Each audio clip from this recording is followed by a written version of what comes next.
दर्शकबिन बिचरी भुन्टी यति बेला उनी आफै त बिरामी परेकी छिन्। उता आफ्नो आमा बिरामी परेको देखेर बिचरी भुन्टी निकै नै भावुक बनेकी हुन्छिन्। उनले आफ्नो आमा बिरामी परेर अस्पतालमा भर्ना भएको बेलामा पनि आफूलाई जन्म दिने आमालाई भेट्न जान पाएकी छैनिन्। बिचरी भुन्टीलाई यति बेला भूपेन्द्रका घर परिवारले निकै नै दुःख तनाव दिइरहेका छन्। हो साथीहरू, पछिल्लो समयमा जब भूमिकालाई उनको प्रेमीले गरेको त्यो गलत काम भने सबै भुन्टी माथि दोष आइपरेको छ र यति बेला त्यही दोष झुटो दोषकै कारणले गर्दा भुन्टी भने बस्न खान सकेकी छैनिन्। बिचरी भुन्टीलाई उनलाई गर्दै नगरेको दोष लागेको छ। त्यसैले गर्दा बिचरी भुन्टी उनी निकै नै भावुक बनेकी छिन्। हो साथीहरू, उता आफ्नै आमा बिरामी परेर यता अस्पतालमा आएकी छिन्।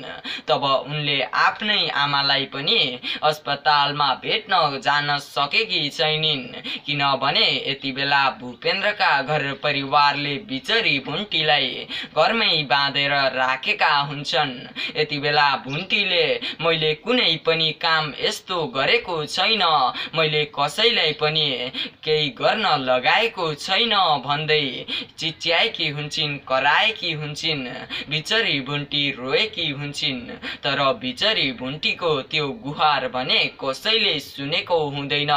यति बेला भूपेन्द्रका घर परिवार सबै मिलेर भुन्टीलाई जेलमा हाल्ने भनेर लागि परिरहेका छन्। हो साथीहरू, भुन्टीलाई बचाउनको लागि छिटो भन्दा छिटो गाउँबाट सुकुमाया आउनु पर्दछ भन्ने जतिले हाम्रो यस भिडियोलाई एक लाइक गरी च्यानललाई सब्स्क्राइब गर्न भने नभुल्नुहोला है त।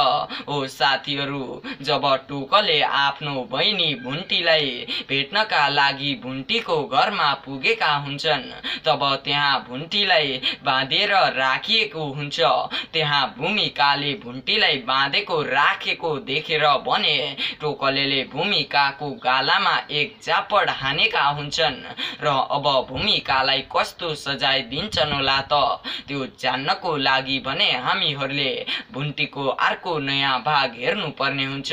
हो साथीहरू, जे जसरी भए पनि अब छिटो भन्दा छिटो भुन्टीका खुसीका दिनहरू आउनु पर्दछ र भूपेन्द्रले पनि भुन्टी निर्दोष छिन् भन्ने कुरा थाहा पाउनु पर्दछ भन्ने जतिले हाम्रो यस भिडियोलाई एक लाइक गरी च्यानललाई सब्स्क्राइब गर्न भने अवश्य नभुल्नुहोला है त। हस्त साथीहरू, आजको लागि यति नै। भेटौला अर्को नयाँ भिडियोमा।